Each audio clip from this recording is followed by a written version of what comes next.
The board didn't stop him. They didn't interrupt. They didn't ask a single question for 15 straight minutes. They sat there perfectly still and let a man present 47 slides of work that wasn't his. And when he finished, confident, smiling, waiting for applause, the CEO opened his laptop and said 5 words that ended everything. This is the story of the email that was already in their inbox. The one my boss never thought they'd read. The one I sent 12 hours before he tried to steal my career. 3 months earlier, I was buried in spreadsheets. A market entry strategy for Southeast Asia, revenue projections, competitor mapping, regulatory frameworks. Every night ended past midnight. Every weekend disappeared into pivot tables and research papers. My wife stopped asking when I'd be home. She just left dinner in the microwave. This was the kind of project that could define a career. A full territory expansion plan built from scratch. And I poured everything I had into it, every ounce of experience from 12 years in the industry. By the time I finished the final draft, I had 3 months of my life compressed into 47 slides. My boss, David, was a different kind of professional, the kind who always seemed to be in the right meeting at the right time. Polished shoes, perfect handshake. He had a gift for speaking about other people's ideas as if they'd occurred to him in the shower that morning. People in the department whispered about it. A colleague once told me David presented her entire Q3 analysis to the VP without changing a single slide. She never said anything. Most people don't. Studies show 47% of workers say their boss has taken credit for their work. I used to think I wouldn't be one of them. 2 weeks before my final deadline, David started asking questions. Not general questions, surgical ones. What was my pricing model for the Jakarta market? How did I calculate the regulatory compliance costs? What data set did I use for the consumer behavior analysis? At first, I was flattered. I thought my boss was finally taking interest. Then, a colleague from finance mentioned something over coffee that made my stomach drop. David had booked a private meeting with the CEO. Topic: a strategic initiative for Southeast Asian expansion. Scheduled for 9 a.m., the morning after my draft was due. He wasn't asking because he was curious. He was rehearsing. Most people in my position would have confronted him, or gone to HR, or done nothing at all and swallowed the bitterness for years. I chose a different path. At 4:47 that afternoon, 12 hours before David's meeting, I composed an email. Subject line: summary of my Southeast Asia market entry strategy. I attached the full 47-slide presentation. I addressed it to the CEO. I CC'd every board member who'd be in that room the next morning. And at the very bottom of the CC line, I added one more name: David, my boss, as a professional courtesy, of course. I went home that night and slept 7 uninterrupted hours for the first time in months. The next morning, I arrived at the office at 7:45. David was already there. I could see it in his walk, the bounce, the energy. He was carrying a USB drive in one hand and a stack of printed slide decks in the other. My slide decks. He hadn't changed a thing, not the fonts, not the charts, not even the footer with my initials.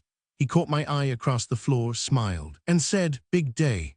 Then he turned and walked toward the boardroom like a man about to receive a standing ovation. From my desk, I could see the boardroom through the glass. David stood at the head of the table. The first slide appeared, my title slide, my name scrubbed clean. He spoke with the confidence of a man who believed he'd built something. After weeks of deep analysis, he said, "I've developed a comprehensive strategy for our Southeast Asian expansion." The board members sat quietly. The CEO's expression gave away nothing. They let him talk. 15 uninterrupted minutes. Nobody challenged a single number. Nobody asked a single question. They just watched him dig. Then the CEO opened his laptop. Slowly, deliberately, he looked at the screen, looked back at David, and said 5 words that ended everything. "We received this last night." The room went still. David's smile didn't disappear all at once. It melted. The CEO continued, "Since we've all already reviewed this presentation in detail, perhaps you could walk us through the original methodology, the raw data behind the Jakarta pricing model, the regulatory framework assumptions." David opened his mouth. Nothing came out, because you can't explain work you never did. What followed was 90 seconds of professional demolition. A board member leaned forward. "What was your sample size for the consumer behavior data?" Silence. Another, "Can you walk us through the tariff assumptions in slide 23? Silence. The CFO didn't even look up from her notes. "Who conducted the on-ground interviews referenced in the appendix?" David looked at the door, then at the table, then at his hands. The CEO closed his laptop with a quiet click and said, "I think we have everything we need." "Thank you, David." It was the politest firing anyone had ever witnessed. By Friday, David's office was empty. A cardboard box, a security escort, and a two-sentence email to the department. "David has transitioned to pursue other opportunities. We wish him well. Corporate language for 'we know what you did.'" The following Monday, my phone rang. The CEO's assistant. "He'd like to see you at 10. I walked into that same boardroom expecting a thank you. What I got was a promotion. Lead strategist for the Southeast Asia expansion, my expansion. The team that had suffered under David for 3 years finally exhaled. Here's what stayed with me long after the promotion letters were signed. That email wasn't revenge. It was insurance. A University of Toronto study found that 91% of workers have experienced knowledge theft, someone claiming credit for their ideas or work. 91%. And the damage doesn't stop when you leave that job. Researchers found victims carry protective, territorial behavior into every job that follows. They stop sharing. They stop collaborating. They stop trusting.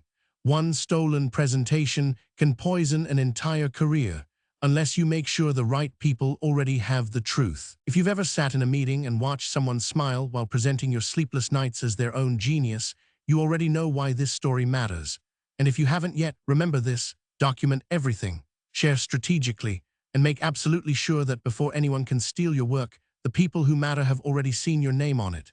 The board already had my email. Make sure someone always has yours.